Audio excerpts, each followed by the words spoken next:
का नाम विजय है। सोने की छड़ी है उनके हाथों में, उन्होंने वो छड़ियां आगे लगा दी, आप अंदर नहीं जा सकते। हमको भगवान से मिलना है, आप नहीं जा सकते अंदर। भगवान की आज्ञा नहीं है, परमात्मा की आज्ञा के बिना कोई भी वैकुंठ में प्रवेश नहीं कर सकता। तो सनकादि ऋषियों के लिए क्रोध आ गया। क्रोध में ज्ञान नाश, क्रोध करने से ज्ञान नष्ट होता है। जब भी क्रोध हमें आता है तो जहां हमारा हृदय के ऊपर ज्ञान बैठा है वो ज्ञान किनारे हट जाता है और ज्ञान की जगह में क्रोध बैठ जाता है, और क्रोध में इंसान वो काम कर देता है जो उसको करना नहीं चाहिए।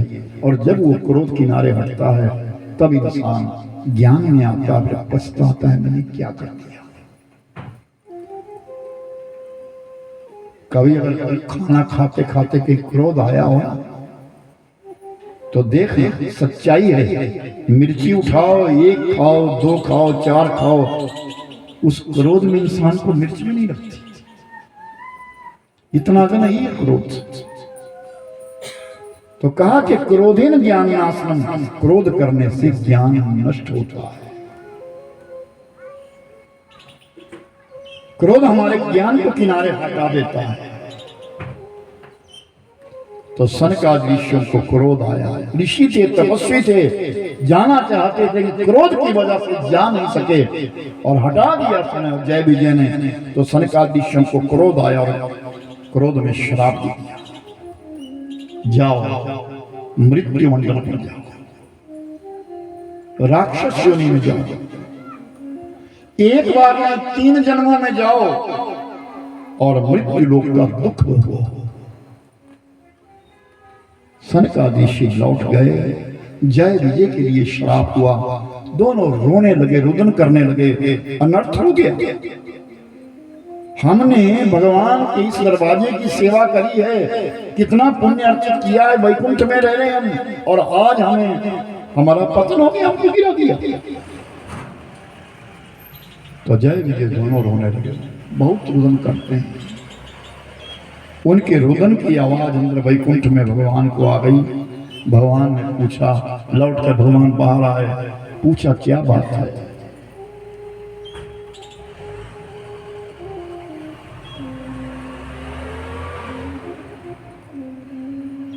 तो सनकादि ऋषियों ने जो श्राप दिया और जय विजय ने पूरी की पूरी बात सुना दी। भगवान विष्णु कहते हैं, जय विजय तुमने मेरी बहुत सेवा करी है, वैकुंठ में रह करके धरती पर तुमने पुण्य कमाया और वैकुंठ में रह करके मेरी सेवा करी है। मेरी सेवा करने के बाद तुम्हारे लिए ये स्थान मिला था, लेकिन आज श्राप दे दिया।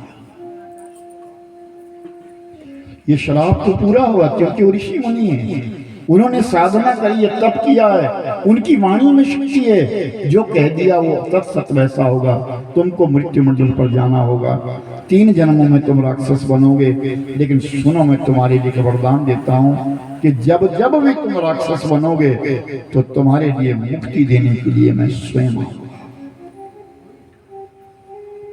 वही जय और विजय सतयुग के बीच में आए और पहले जन्म में आए।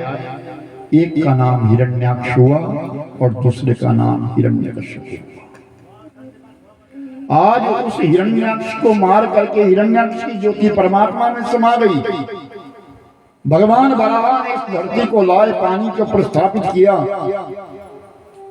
और पानी पर स्थापित करके ब्रह्मा ने यहाँ पर 84 लाख योनियां बनाई, जिसमें जलचर, नवचर, स्थलचर, पेड़ पौधे, अनेक प्रकार के जीव। अरे कैसी कैसी योनियां हैं। बरसात में देखिए आप कहां से मच्छर आ जाता है,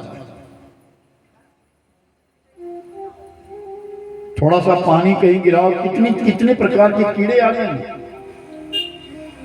उस परमात्मा का कृत्य कैसा है, भगवान का कृत्य कैसा है।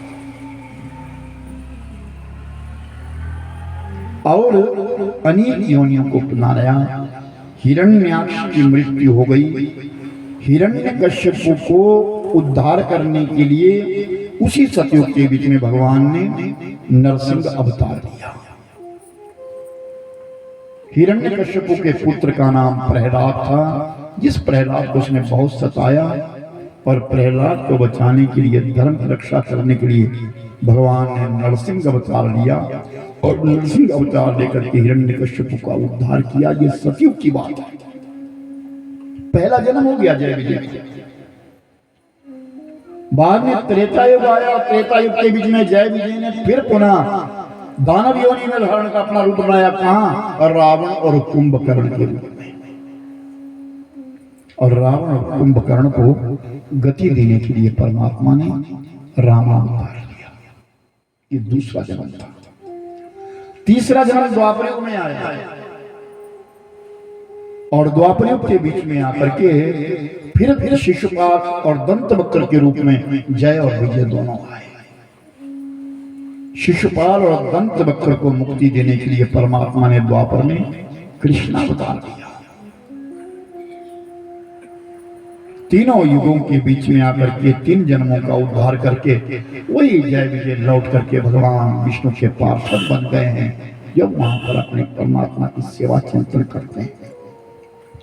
अय राजन, इस प्रकार से ये सृष्टि बनी, नाना विधि प्रकार के क्रम तैयार हुए। ब्रह्मा जी ने इस धरा धरती को सुसज्जित कर दिया, जिसका नाम है प्रकृति। याद रखना, ये चौमासा चला है। बरसात के मौसम में प्रत्येक व्यक्ति को